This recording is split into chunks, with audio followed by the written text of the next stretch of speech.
Now I'm going to discuss with you administrative justice and accountability. My dear students, to become a welfare state, the state has assumed more and more powers and functions. Dear student, a state consists of three organs, viz. Legislature, executive, and judiciary.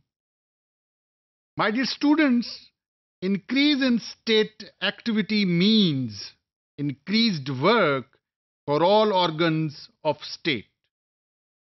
Yet, the largest extension has taken place in the executive powers and functions, meaning thereby, my dear students, administrative organ has become predominant and become all-pervading feature of life today. My dear students, administration makes policies, provides leadership to legislature, and takes manifold decisions. Dear students, the administration has acquired powers of adjudication over disputes between itself and private individuals, and thus have emerged a plethora of tribunals apart from innumerable quasi-judicial bodies. Dear students, in the words of Robson, the hegemony of the executive is now an accomplished fact. Dear students, extensions in functions and powers of the executive has replaced normal legislative or judicial administration of justice. Now the legislature has reduced itself with only laying down broad policies and to leave the rest to administration. Dear students, thus arose the need of delegated legislation.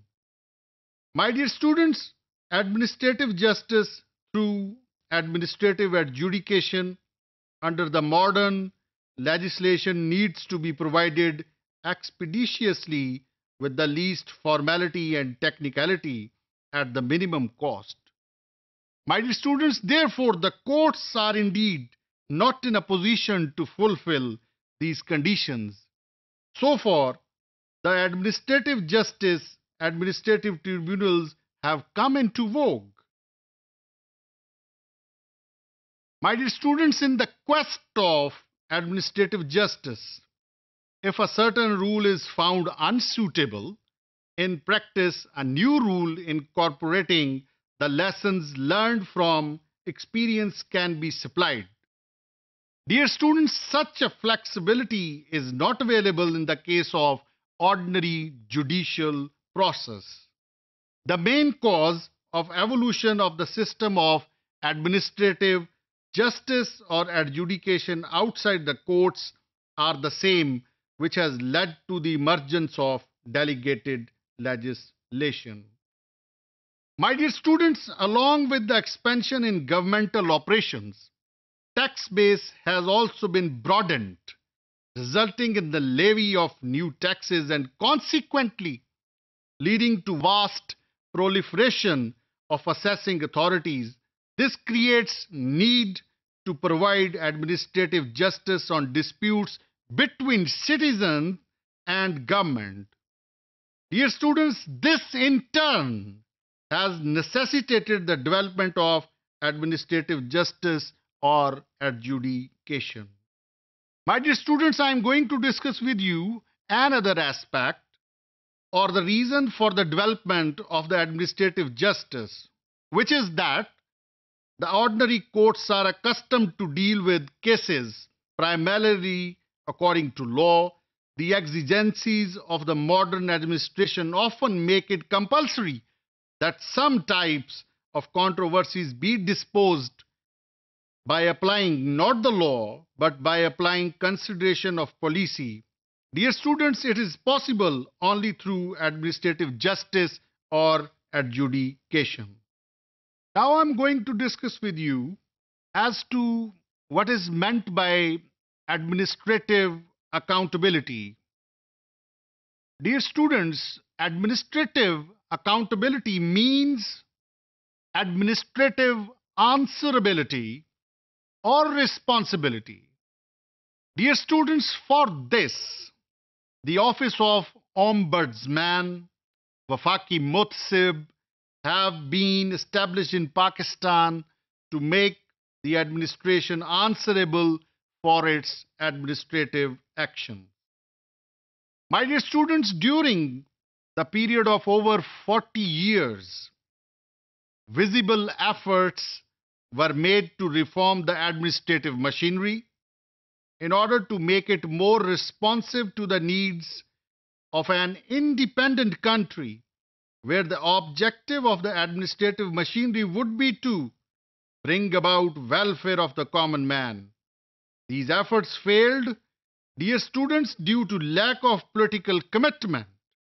There has been no political will to completely restructure the administrative machinery to make it more responsive to the needs of people. My dear students, it is surprising that the step towards the establishment of the Office of the Ombudsman was taken by the martial law regime of General Ziaul Haq. Dear students, he established the Office of Federal Ombudsman, Wafaki Muhtasib, through President's Order 1 of 1983. The objective of the office was mentioned in the preamble of the President's Order as under: whereas it is expedient to provide for the appointment of Wafaki Muhtasib, Ombudsman, to diagnose, investigate, redress, and rectify any injustice done to a person through maladministration. My dear students, it is enlightening to know कि ज़ियाउल हक की रजीम में जो office of ombudsman है वो introduce करवाया गया है और इस ऑफिस का जो पर्पस है वो डायग्नोज कर रहा है मैल एडमिनिस्ट्रेशन को और रीड्रेस कर रहा है रॉन्ग को अगर कोई एडमिनिस्ट्रेशन ने किया है.